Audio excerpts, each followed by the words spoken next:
How to deal with gambling addiction. They say the first step to beating an addiction is to admit that you have a problem. Dealing with someone who has a gambling addiction can be painful. They have a tendency to withdraw from family and loved ones. So what are you supposed to do when someone you care about has developed a gambling addiction? There are several things you will need to do, and some of them are very hard to do. The first thing you have to do is to hide all your valuables, and if this person lives with you, then you need to keep them behind locked doors, and if that is not possible, then take them to a bank and lock them in a safety deposit box.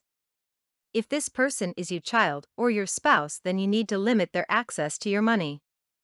In many circumstances, people have spent their family's savings and kids' college funds.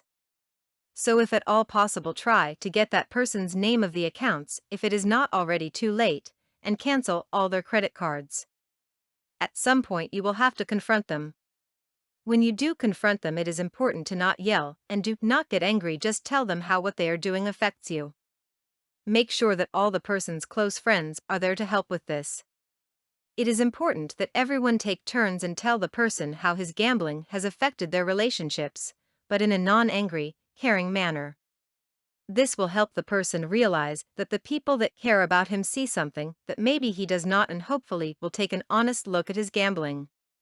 Remember, the goal of confronting someone is not to make them stop gambling. It is to help them recognize they have a gambling problem and to encourage them to seek professional help. Some people recommend that you try to get your friend to go to a Gamblers Anonymous meeting, but I do not recommend this. Gamblers Anonymous is a great organization that truly helps those with gambling problems stay away from gambling. But before you are ready for this, most people need one-on-one sessions with a psychologist or a counselor trained to deal with gambling addiction. After all is said and done, you must be prepared, because most of the time the gambler continues to gamble. Maybe they will make a brief attempt to stop before starting again in secret. With most addictions, the person with the problem needs to hit what they call a bottom. This is when the gambler has lost everything that really meant anything to them, such as family and friends, and it is only at this point many will see the problem and seek help.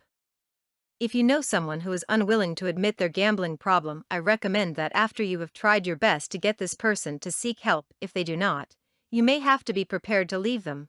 Remember, at some point you have to abandon a sinking ship before you go down as well.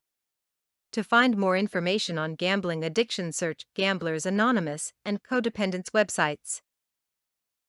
For more content like this, please visit learnforfree.biz. Content produced and distributed by AllSuperInfo. All rights reserved. Discover the proven formula for automated sales and success that you can apply to your business in under 30 minutes. Reserve your seat at allsuper.info/webinar.